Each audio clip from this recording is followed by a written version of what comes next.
Oh boy, this is definitely going to be a controversial video, as of course a lot of people are like, hey, do you remember this clip?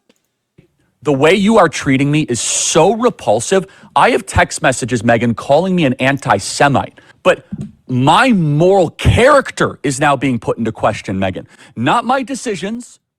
Not like, hey, are you doing this? Is it smart or is it dumb? But no, I am a bad person if I do this. Yep.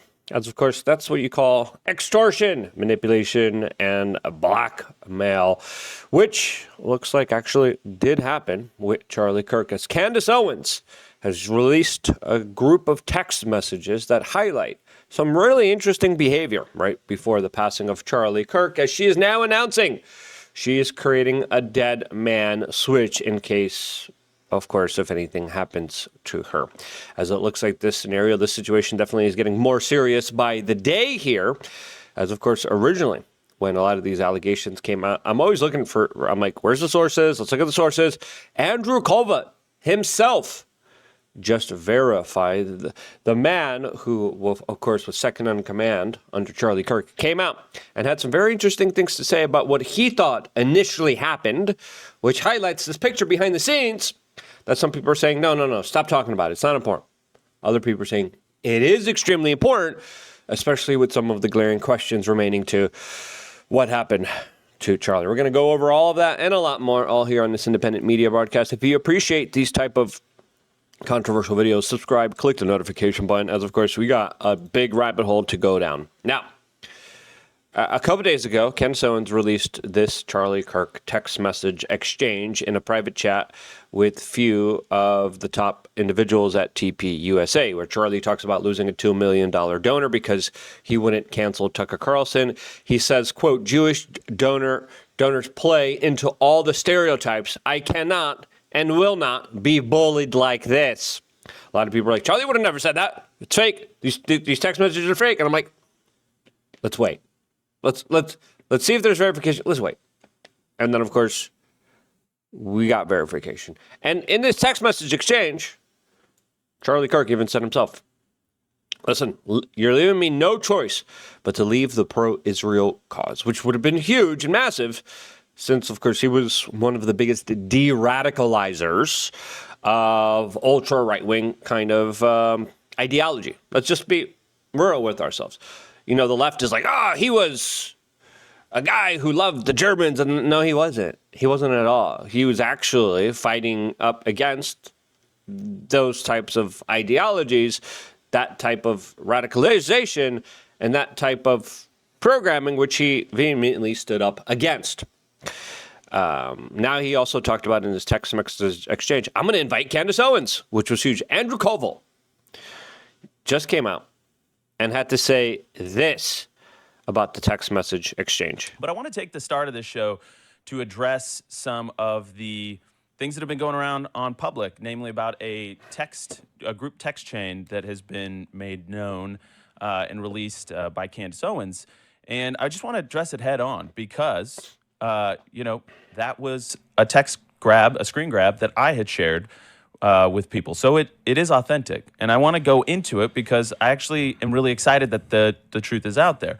I first want to say the reason I didn't share that screen grab publicly is because it was a private exchange, and I felt like it didn't necessarily comport with things that were already public. I wanted to not betray my friend's trust in that way. Now, he said he sent it to people. Sounds like multiple people. He didn't want to betray his friend's trust, who were probably on the private chat that had these kind of discussions. And also, leaking a private chat, not the best of looks, right? But it's important that now he's like, he addressed it because everyone was like, is it real? And I remember when the BB letter came out from Charlie Kirk, I asked Andrew on the show. I was like, is that real? He confirmed it. So give credit where credit is due. This guy is being open, honest, and transparent.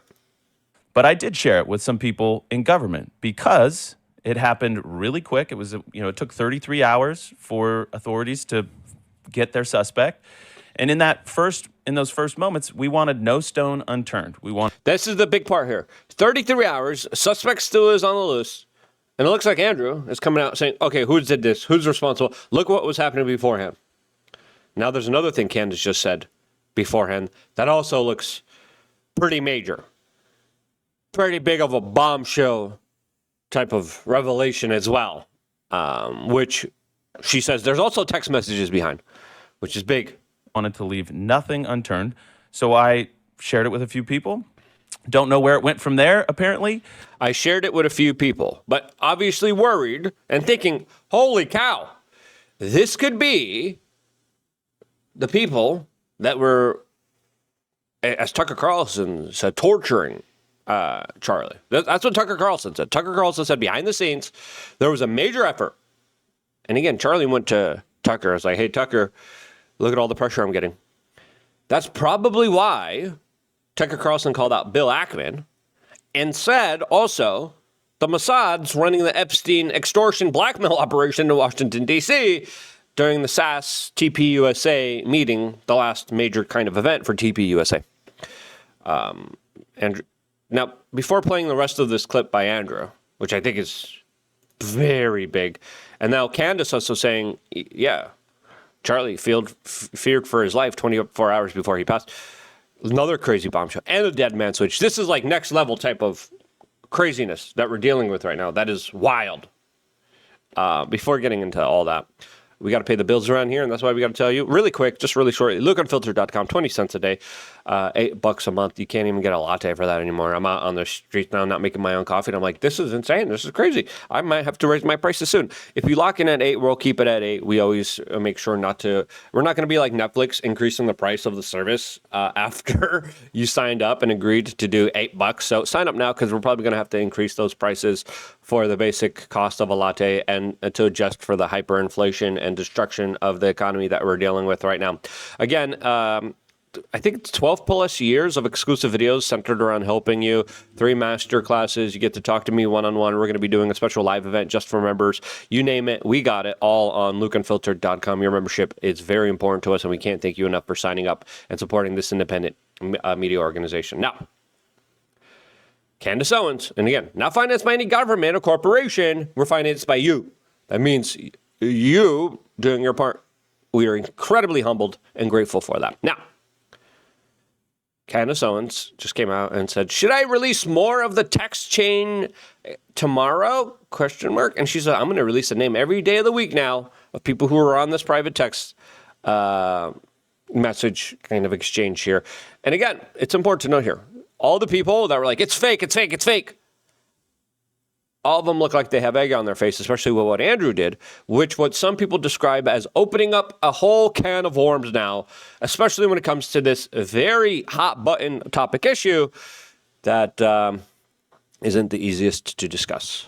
But here we are. So one of the reasons, Blake, that I'm glad to have this now public, it was not mine to share publicly, but you know, one of the criticisms we've received is that we don't care, we're not investigating every lead, we're not looking under every stone, and that somehow we're just like, you know, sweeping things under the rug.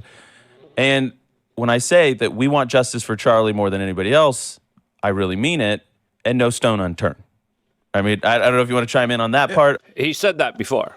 When we asked him, I asked him, and I felt I had to be very careful on it. I was like, because there's a lot of emotions involved. I was like, hey, man, do you have any questions about what happened to Charlie? He was like, yep, yeah, I do. Now, in part, that's because there's a lot of kind of, and I'll be honest, the FBI hasn't done the best of jobs here, okay? All right, saying we got him, then you didn't. Not releasing the full videos, editing footage, and like releasing only a small text message exchange which confirms the official version of events and all the holes that it previously had, with a self-confession by someone who allegedly was a very smart, autistic, intelligent person. Again, there's other questions remaining about his family, the vacations that they took, the money that they had, the upbringing that he had. We're going to get into all of it. Here's the rest from Andrew. Alone, but I have more to say. Yeah, it has been so frustrating to have people blow up about this. Yeah. And you know, I've certainly stated publicly, the reason I haven't weighed in on things is I am an eyewitness to events, and they've said, don't comment on things because anything you say can mess that up. I don't want to mess up any trial for the person who did this. That's 1,000. Yeah, so that's the other argument people are making. And again, if someone's a direct eyewitness, okay, I get it. They're building up the case here. Now, some people are making the case, Candace is going to make sure that this guy goes free. I think we're going to find out that there's probably more than one person involved in all this. That's just my initial inklings. That's my own speculation. That's my own type of thinking here. Is that going to be true? Is it not going to be? I don't know. She says, should I release more of the chain tomorrow? As people are saying, this is live reaction of Nick Fuentes realizing Candace Owens had the receipts. Interesting type of photos.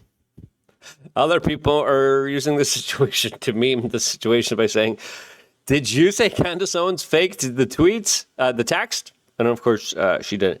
Now comes the bigger bombshell, right? This is a bigger bombshell that Candace now is talking about, saying 24 hours. Charlie told multiple people, even in text messages, quote, they're going to kill me. One more thing rather explosively. 3 people told me off record. 2 people who have this in a written communication from Charlie. That's an important part here, right? Because does she have the receipts? Probably. Is she holding them to see how people are going to react? Probably. Listen, say what you may. It's a pretty smart strategy. It's like, hey, I have this. Like, no, you're lying. You're faking. You're just trying to do this for... Oh, here it is.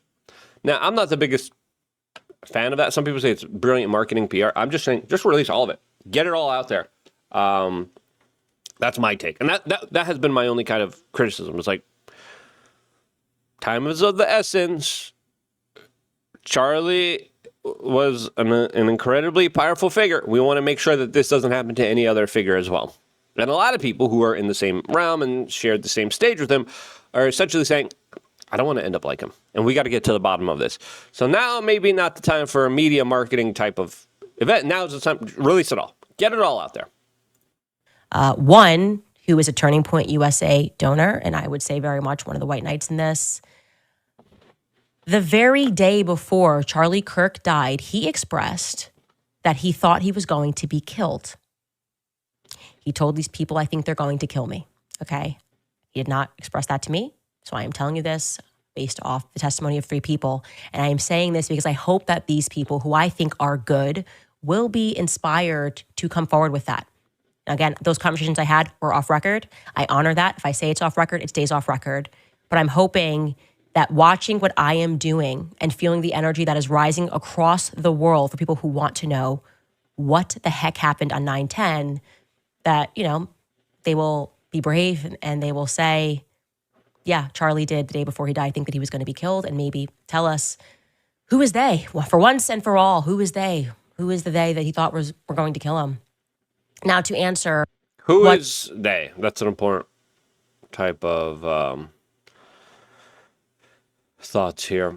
Now again, Harrison Smith also talked about how he's not going to name names, but he was told by someone close to Charlie Kirk that Charlie allegedly thought that Israel will be the one that will, quote, turn against them. Now, what does that mean?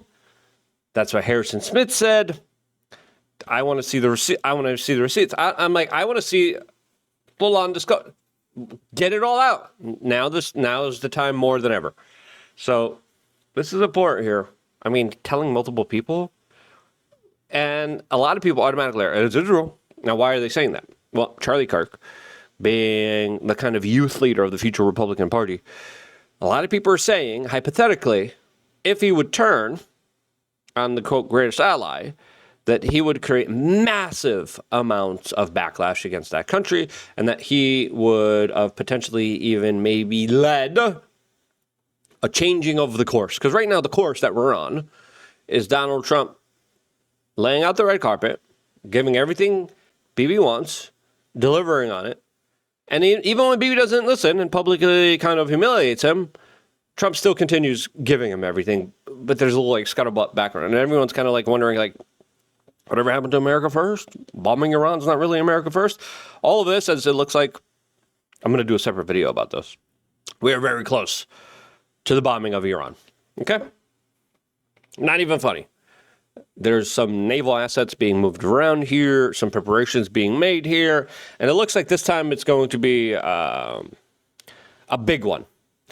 Now, what else was going on behind the scenes other than text messages and Charlie going? What made Charlie, but most importantly, who made Charlie? Who was the big donor that cut off $2 million and told him to cut off Tucker Carlson? I want to know.